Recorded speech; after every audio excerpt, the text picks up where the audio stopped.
When Kakarot first arrived on Earth, he was a typical Saiyan child, aggressive, mean-spirited and violent.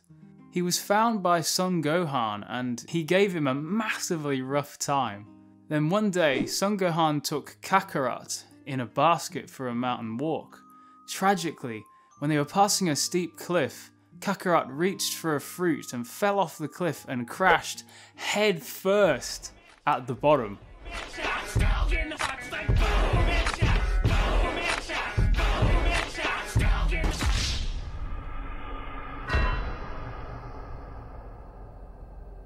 In this moment, Kakarot likely damaged the frontal lobe of his brain, which is the part that controls emotions and memory.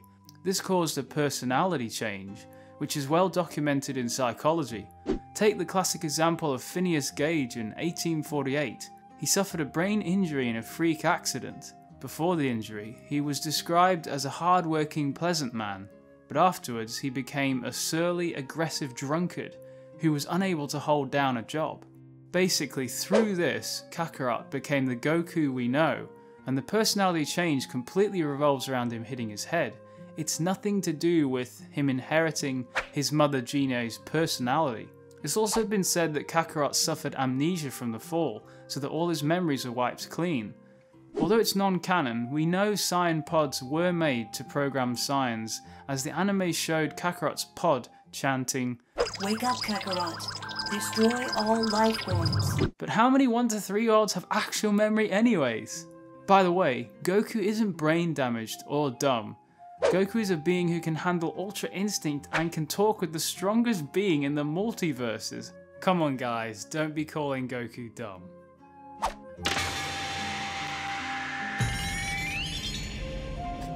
In the manga, the anime, and the Bardock TV special, Kakarot arrived as a baby, whereas in the new Broly movie and the Dragon Ball Minus manga, they depict him as arriving as a young child. If Kakarot tragically fell as a baby, then it's easier to accept the trauma affected his frontal lobe, but if Kakarot was a child, it's more difficult to accept. Kakarot would have realised he was falling and could have already been able to fly, fire a ki blast, or use his strength to steady himself. Just remember Gohan in the anime, when he stopped himself hitting the cliff as a 4-year-old. And you know something? I don't reckon a child Kakarot could fit in that tiny basket anyways. This is me being really nitpicky, but it's confusing.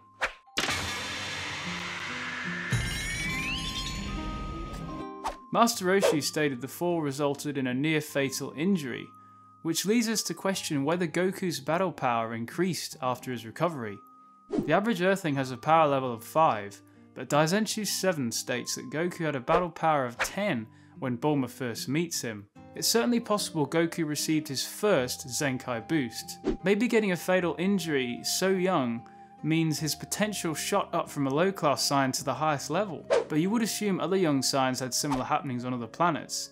Perhaps Goku was twice as strong as an Earthling adult because Son Gohan trained him, or that it's just because he's a Saiyan. However, Kakarot already had his strength before the fall, because Son Gohan could barely control him. Kakarot was able to rip apart sheets and break apart wooden buckets with one kick.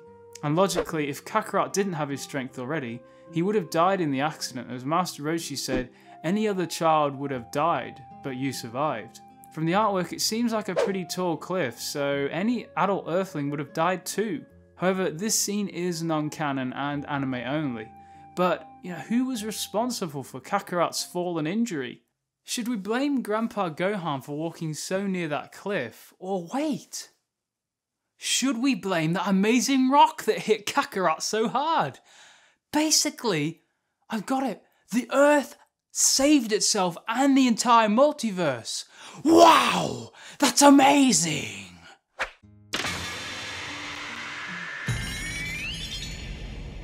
Another point is, what about Goku's head? Does he have a scar from his injury?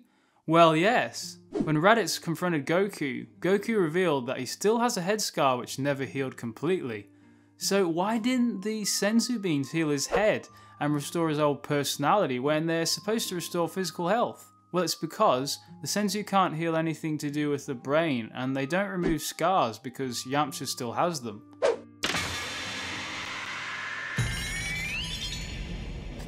On a side note, it's amazing that when Goku falls on his head, it results in personality change, but when his head got showered in bullets, he didn't even get a scratch. Where's the logic?